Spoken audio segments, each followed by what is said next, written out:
तो अभी आप टाइम देख सकते हो, अभी 3 बज रहा है दिन के 30 जुलाई और अभी 3 बज रहा है।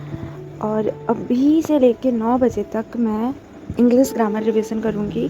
मेरे पास नीट नहीं था तो मैं इस बुक से सोची थी रिवीजन करने के लिए कि मैं सारे दिन रिवीजन करूँगी। बस इसमें ओल्ड मॉडर्न मतलब मॉडर्न वाली इंग्लिश नहीं है, मतलब पुराने वाले इंग्लिश है जितनी है, तो इस वाले को मैंने पढ़ना सही नहीं समझा। तो सबसे पहले ये पेज ठीक करूँगी एंड फिर अभी मैं पढ़ने बैठूँगी। अभी मुझे बहुत तेज़ नींद आ रही है, पर मैंने अपना बहुत टाइम वेस्ट किया है और अभी फ़िलहाल मेरे पास इंटरनेट भी नहीं रह रहा है। और दीदी 9 बजे से अपना फ़ोन लेकर चली जाएगी, तो 9 बजे से पहले मुझे पढ़ना होगा, क्योंकि फिर उसके बाद में मेरे पास इंटरनेट नहीं रहेगा तो मैं पढ़ भी नहीं सकती हूँ।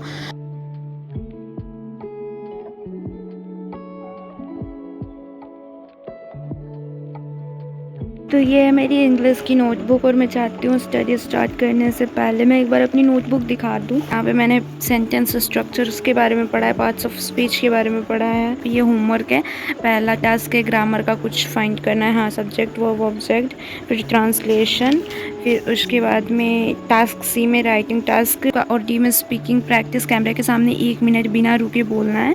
योर नेम मतलब इंट्रोडक्शन बोलना था।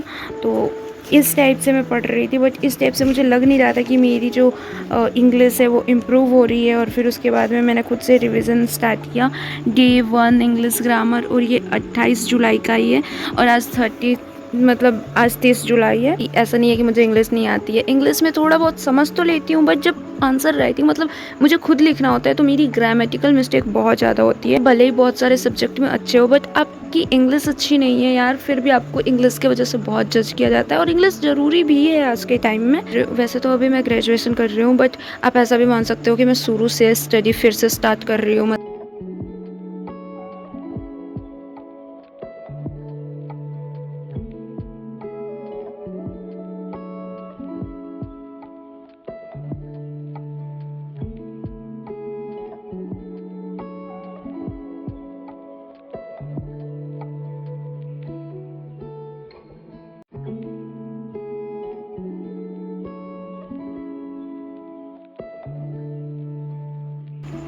तो अभी हो रहा है 5:13 और मैंने अभी तक इतना पढ़ा है और मुझे सच में अभी बहुत तेज़ नींद आ रही है। तो मैं लूँगी 20 मिनट का नैप, तो ताकि मेरी आँखें थोड़ी ठीक हो जाए, फिर उसके बाद में मैं उठ के पढ़ूँगी। वैसे तो मैं 10 मिनट के लिए सोई थी। मैंने सोचा था कि मैं 3 से 9 स्टडी करूँगी और मैं 10 मिनट का ब्रेक ली हुई थी क्योंकि मेरी आंखें बहुत तेज़ दुख रही थी। फिर उसके बाद में मैं इतनी गहरी नींद में सोई कि जो अलार्म का आवाज़ था उससे भी मैं नहीं उठ रही थी। और अभी मैं उठी हूँ तो अभी मुँह वूह धो के भी हम स्टडी ही करने बैठेंगे, क्योंकि अभी मेरे लिए इंग्लिश सीखना बहुत ज़्यादा इंपॉर्टेंट हो चुका है, बहुत ज़्यादा इंपॉर्टेंट। तो अभी जस्ट मैं उठी हूँ और अभी मैं मुँह धो के फिर पढ़ने बैठूँगी।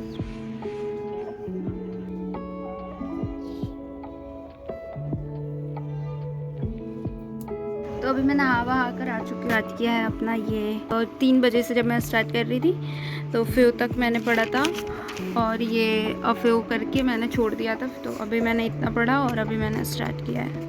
तो अभी शाम का टाइम है और अभी मैं सिर्फ ग्रामर रिवीजन करते करते टेंस में पहुंची हुई हूँ और अभी जस्ट मैंने past perfect continuous tense complete किया है और अभी फ्यूचर का बस बाकी है। फिर उसके बाद मैं अभी स्टार्ट करूँगी। और मैं कब से पढ़ रही हूँ, तो अभी मैं छत पे जाके थोड़ा वॉक करूँगी, क्योंकि मैं कब से बस यही बनाए जा रही हूँ लगातार, क्योंकि पता नहीं क्यों मैंने अपना इतना ज़्यादा टाइम वेस्ट किया है। इसलिए मुझे खुद से भी बहुत ज़्यादा बुरा लग रहा है कि मैं बस टाइम वेस्ट करती रहती हूँ। तो आज लगातार बस मैं पढ़े जा रही हूँ।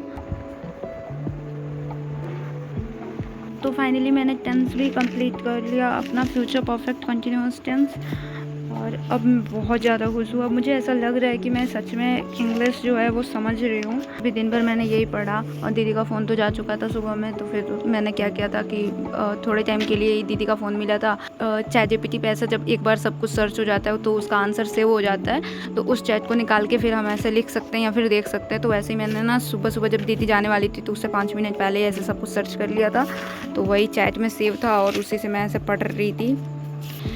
इतने दिन से मैं पढ़ाई कर रही थी, अब जाके मेरा एक पेन ख़त्म हुआ है और मेरी कॉपी इतनी सी बची हुई है, मतलब लगभग ये भी ख़त्म हो ही गया है। तो यहीं पे मैं करती हूँ अपने इस वाले व्लॉग का द एंड। आई होप कि मैं अब रेगुलर व्लॉग्स बना पाऊँ। बीच में मैं बहुत ज़्यादा कंफ्यूज हो गई थी, मुझे लग रहा था किसी टॉपिक्स को लेके मुझे व्लॉग्स बनाना चाहिए, पर मैं भूल गई थी कि मैं मेरी सेल्फ इम्प्रूवमेंट जर्नी पर हूँ और मैंने चैलेंज लिया है कि मैं 180 डेज तक लगातार पोस्ट करूँगी और मैं अपनी लाइफ में क्या कर रही हूँ अपने आप को इम्प्रूव करने के लिए, वो मैं बस शेयर करने वाली हूँ। और अब मैं डेली पोस्ट करूँगी, और किसी को भी मेरी सेल्फ इम्प्रूवमेंट जर्नी देखनी है या फिर वो सच में एक इंस्पिरेशन चाहते हैं तो वो मेरी जर्नी देख सकते हैं। और अब मैं कंटिन्यू व्लॉग्स बनाऊँगी और प्रेफर करूँगी कि मैं अच्छे व्लॉग्स बनाऊँ और उसमें अच्छी वैल्यूज़ ऐड करूँ कि मैं अपनी हर एक छोटी चीज़ कैसे इंप्रूव कर रही हूँ। जैसे कि इंग्लिश भी, मैं पहले ये बात बताने से बहुत ज़्यादा घबराती थी कि देखो मुझे इंग्लिश नहीं आती है, बट अब मैं ये बात क्लियरली बोलती हूँ कि हाँ मुझे इंग्लिश नहीं आती है और मैं इसे इंप्रूव कर रही हूँ। सो मिलते हैं नेक्स्ट वीडियो में, बाय बाय।